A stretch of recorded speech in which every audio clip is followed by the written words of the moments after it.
Hey there, I'm Sandy. Got some questions for you. First off, how many people are playing the game?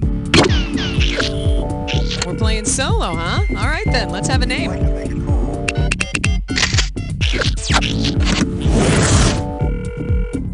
Let's get this baby rolling. Pick which episode you want to play, and hit F to have a look at your favorites list.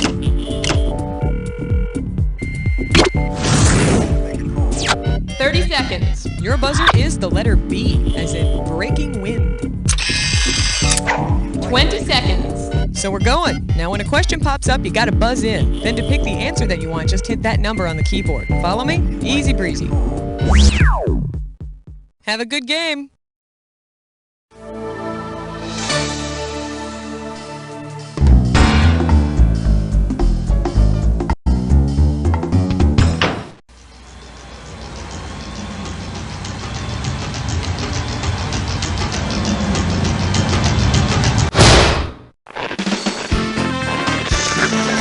It's time for the show where high culture and pop culture collide. Well, welcome to our Windy City episode. Yep, that's right. All the trivia straight ahead is going to be about the hard-working folks of Chicago, Illinois. That's right. Questions ranging from skyscrapers to... what the hell? There's your Windy City, okay? You happy now? It's out of the way? Okay. Category, please.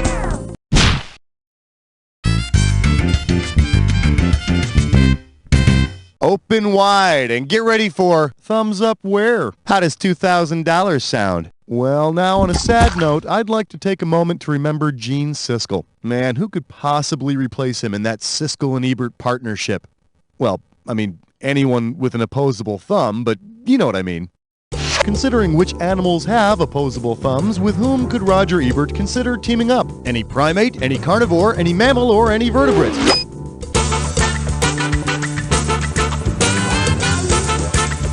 Although a primate could never replace Gene Siskel's incisive critical sense, primates do have opposable thumbs. Well, in my opinion, the film was perfect. Superb acting, flawless script, and impeccable direction. What did you think? Well, yes, you have a point there. Give me a category.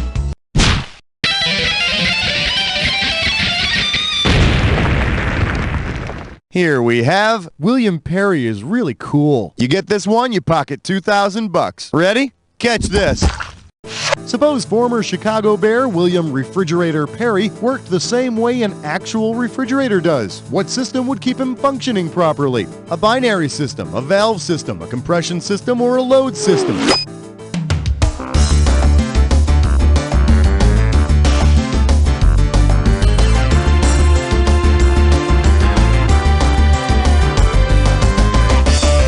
A compression system keeps a refrigerator functioning properly. Although I'm still freaked out by that light that goes on every time he opens his mouth. You get it? Hey, listen, I ain't here to cause no trouble. I'm just here to do the Super Bowl shuffle, okay? That's all. All right, I need a category.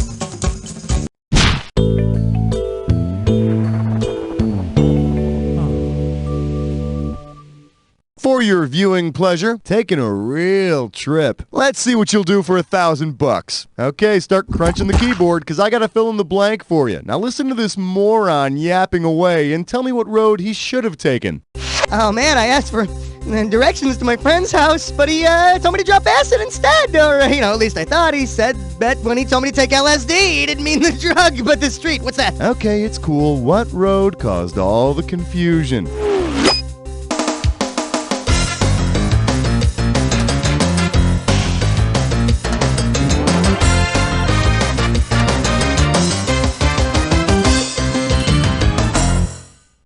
Too bad you didn't type this. Lakeshore Drive is known by the locals, as LSD.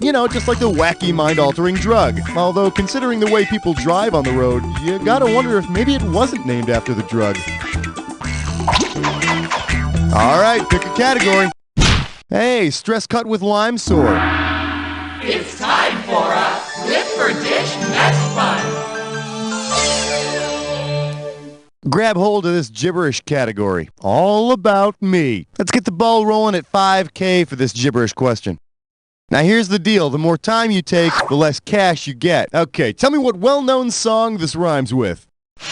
I find love brown.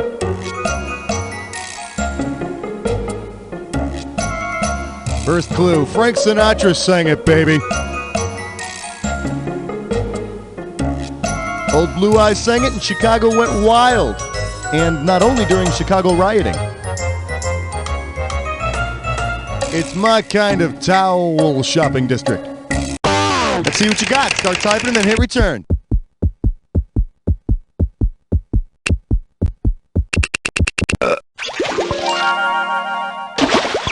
I gotta tell you, I was more than a little put out when I heard that Chicago was so easily replaced in the lyrics with Toledo, Orlando, Daytona, and San Luis Obispo. Time to pick a category.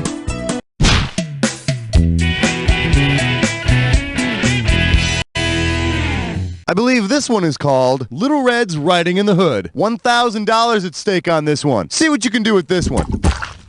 Say instead of finding a wolf in her grandmother's bed, Little Red Riding Hood found the entire city of Chicago. Considering Chicago's nickname, what might she have said? Grandma, what a big head you have. Grandma, what big shoulders you have. Grandma, what big arms you have. Or, Grandma, what big hair you have. Chicago is known as the city of big shoulders. Turns out Granny was just wearing a new shirt with those sewn-in puffy shoulder pads. That's when Little Red Riding Hood really got scared. Throw me a category.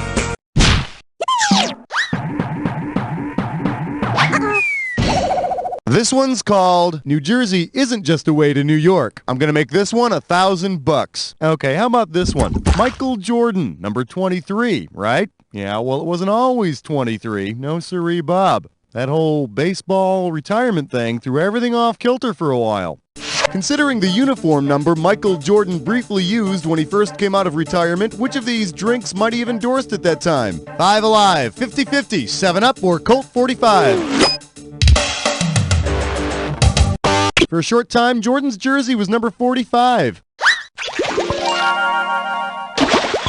Yeah, I guess with a number like 45, he was afraid he wouldn't be able to break any records. Give me a category.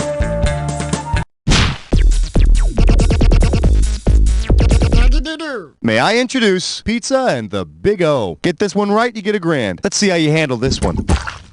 If you like your lovin' just like you like your pizza, that is Chicago style, how do you like it? Chicago style pizza is thick, deep dish stuffed pizza. Now me, I like my lovin' with the cheese baked right into the crust. Yeah, baby, I don't know what that means. Category, please.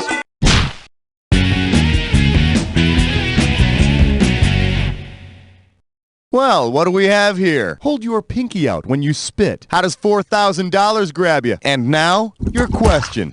Suppose the White Sox hire Miss Manners to be their new coach. Given when it's proper to wear white, what will she insist be the length of their season? Memorial Day to Labor Day, Arbor Day to Flag Day, May Day to Independence Day, or Easter to Columbus Day? According to fashion tradition, those white socks are only appropriate between Memorial Day and Labor Day, but they can keep the black uniforms if Miss Manners says it's okay. Today, the art of dining. Now, as second baseman, what is your relation to home plate? I'm a dessert fork. Outfielders? Finger bowl. Steak knife. Yeah, steak knife. All right, pick a category. Yeah, way to choose that category. You're about to take a bite out of a dis or dat. This dis or dat's category name is World Records that require batteries. Okay, well, someone's done this before. Here's your 30 seconds. Let the games begin. Used to be the largest in the world. Major tourist attraction. Radio stations broadcast from it. 2,000 miles of electrical wiring.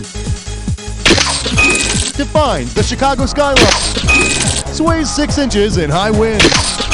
Last one has blinking light on top. It's the last. That's all she wrote. Hey, good work. You only missed one. That's nothing to feel bad about. Let's look at your new total. There you go. Good job. That's all you're getting out of me. Come on, let's go. Time to pick a category.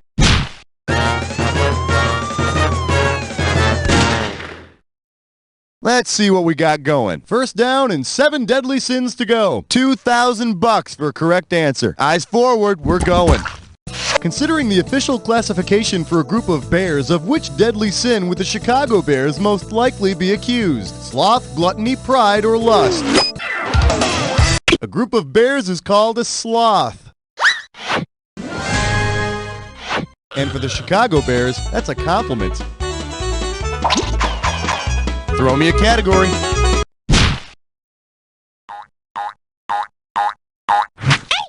Let's take a look at A River Runs Through All of Us. You want $6,000? Give me your right answer. See if you can wrap your skull around this. Which of the following best describes the unique engineering technique applied to the Chicago River at the beginning of the 20th century? Picking your nose, peeing your pants, vomiting, or constipation?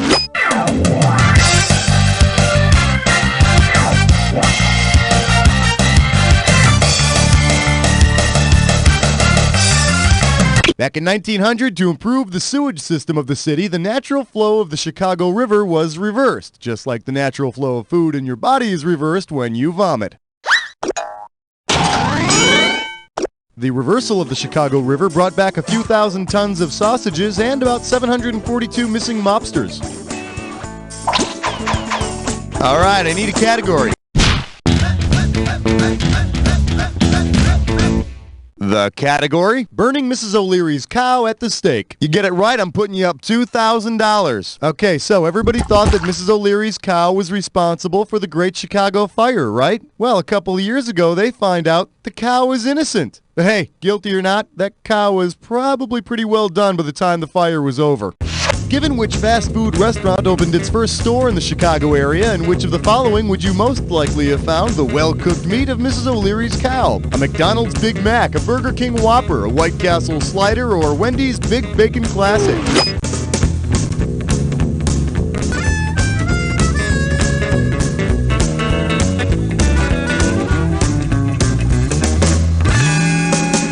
Here's Wrongy. Here's the one you didn't pick. The first McDonald's restaurant opened just outside of Chicago in 1955. Of course, considering that Mrs. O'Leary's cow was flame-broiled, it would have made more sense to be served at Burger King, I guess. All right, pick a category.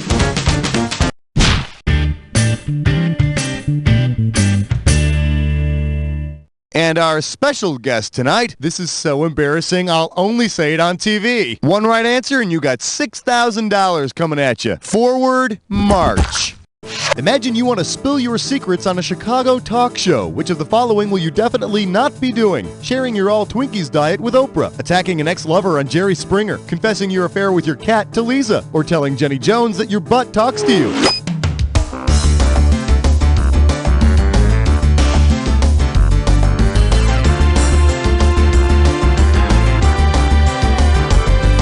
All right, walk it off. Walk it off. Let me show you what I would have picked. Lisa's the only one here that's not filmed in Chicago. And it's absolutely ridiculous to think that any self-respecting Chicagoan would have an affair with a cat. It's much more of a dog town. Isn't that right, Scruffy? Yeah, Daddy's almost done. Okay.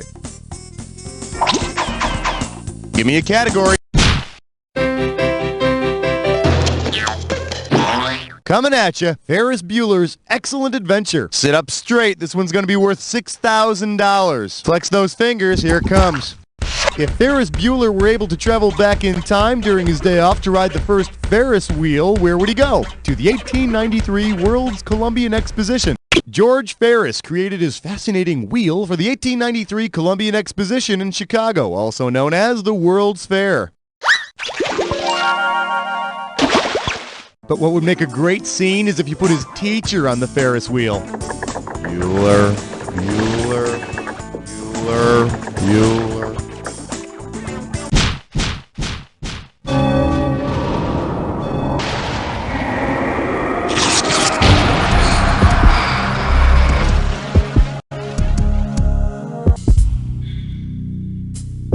Welcome. Oh, you already know the attack. Well, don't let me stand in your way. I'm sure you'll have a lot to talk about. Here's your long-distance windy dedication. Hey, I kind of like this. Coming up next, sports and traffic. Yeah, I could see that.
Talking about that one for a while. Let's check out your final score.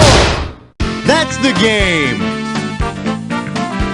Player one, I couldn't have done a better job myself because I wouldn't have played by myself. I would have found something else to do, you know? Now, but seriously, player one, and this isn't easy for me to say. You don't know Jack! You heard it on the phone, now hear it on your CD player. Don't forget to hit F if you want to make this episode a favorite. If you want to give it another go and play again, you just tell me, all right? The Gas Company. All of our agents are assisting other customers. Your call is important to us. Please continue to hold. You'll also find the ever-popular hit from the Cellular Phone Company. All of our agents are assisting other customers. Your call is important to us. Please continue to hold. And who could ever forget the Cable Company? All of our agents are assisting other customers. Your call is important to us. Your call will be answered in approximately 1 hour and 47 minutes. Please continue to hold. This CD is not available in stores, so please call now. Your call is important to us. Our operators who aren't standing by are assisting other customers, but they will be with you momentarily. Please prepare to continue to hold.